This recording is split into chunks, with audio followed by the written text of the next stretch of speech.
रुपेश, बिहार को विशेष राज्य का दर्जा नहीं मिला और उसको लेकर तमाम तरह की बातें और राजनीति हो रही थी, लेकिन विशेष राज्य का दर्जा ना देकर बहुत कुछ दे दिया इस बजट में सरकार ने। तो क्या प्रतिक्रिया बिहार में फिलहाल, क्योंकि 41 करोड़ की अलग अलग योजनाएं हैं जो बिहार को दी गई हैं। जी हाँ, देखिए बिहार को बहुत कुछ मिला है और कल से ही जब से संसद में कहा गया कि बिहार को विशेष राज्य का दर्जा नहीं मिल सकता है, सुबह से बिहार विधानसभा में हंगामा बरपा हुआ था। कांग्रेस के नेता झुंझुना लेकर आए थे कि केंद्र ने बिहार को झुंझुना दे दिया है। बजट के बाद से बीजेपी जहां कह रही है कि बिहार को विशेष पैकेज की तरह कुछ मिला है, हालांकि आरजेडी अभी भी कह रही है। आरजेडी के कुछ पूर्व मंत्री हैं, बीजेपी के पूर्व मंत्री, बीजेपी आरजेडी सबका प्रतिनिधित्व है। ये बताइए क्या मिला प्रमोद जी? नहीं मिला ये ना पूछिए, हर चीज मिला। सड़क सेक्टर में, वाटर मैनेजमेंट सेक्टर में, बाढ़ सेक्टर में, शिक्षा सेक्टर में, पुल पुलिया सेक्टर में, टूरिज्म सेक्टर में, हर सेक्टर में मिला है। और ये जो विशेष पैकेज मिला है ये बिहार के लिए बहुत बड़ा ये डेवलपमेंट का एक मील का पत्थर साबित होगा। ये बिहार के साथ छलावा है, बिहार के पढ़े लिखे बेरोजगार युवाओं के साथ छलावा है। ये पूरे देश के जितने राज्य हैं उनको जो केंद्रांश मिलता है वही केंद्रांश मिल रहा है। चल रहे परियोजनाओं पर जो राशि आवंटित होती है वही आवंटित हुआ है। विशेष नहीं, विशेष है। रुपेश इनसे पूछिए कि काशी की तर्ज पर बिहार में महाबोधि और विष्णुपद कॉरिडोर बनेगा। रुपेश इनसे पूछिए कि काशी की तर्ज पर महाबोधि और विष्णुपद कॉरिडोर बनेगा, क्या रिएक्शन है इनका उस पर?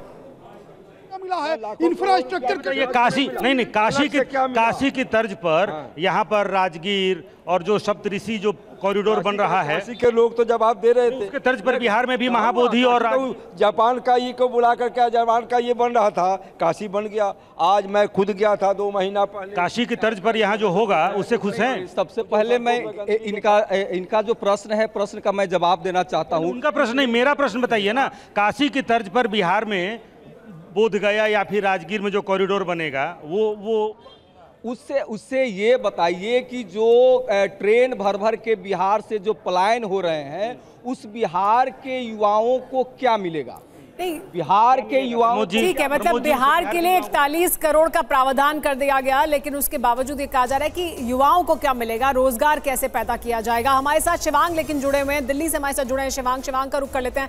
शिवांग, क्या प्रतिक्रिया, पहले आपके साथ लोग मौजूद होंगे, उनकी क्या प्रतिक्रिया है? क्योंकि टैक्स को लेकर मिडिल क्लास को बहुत उम्मीद होती है, उसमें बहुत ज्यादा कुछ बदलाव नहीं है। न्यू टैक्स रिजीम में अगर आएंगे तो जरूर कुछ फायदा होगा, लेकिन ओल्ड टैक्स रिजीम में कोई फायदा नहीं है। इसको किस तरह से लोग देखते हैं? लेकिन साथ ही जो शहरी गरीब हैं उनके लिए घर का प्रावधान का मामला हो या महिलाओं के रोजगार का मामला हो, मुद्रा लोन का मामला हो, इन तमाम सेक्टर्स में सरकार ने कुछ ना कुछ अहम कदम उठाने की कोशिश की है। क्या है लोगों की प्रतिक्रिया?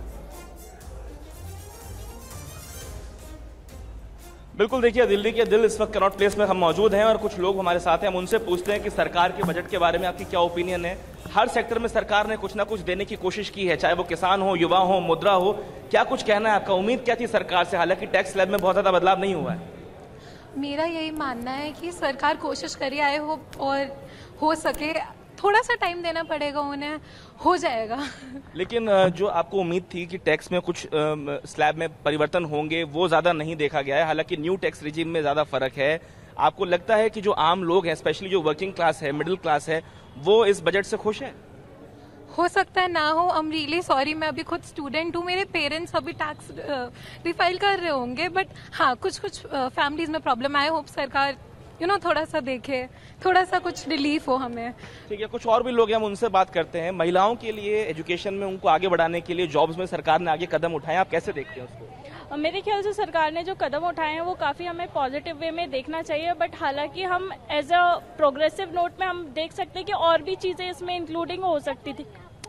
जैसे कि आजकल जो इंजीनियरिंग सेक्टर, आजकल हर जगह इंजीनियरिंग कॉलेज खुल गए हैं, बट वहाँ से जो ग्रेजुएट हो रहे हैं उनकी उतनी टेक्निकल नॉलेज मुझे नहीं लगता पर्सनली कि इतनी अच्छी है कि उन्हें एम्प्लॉयमेंट दिया जा सके।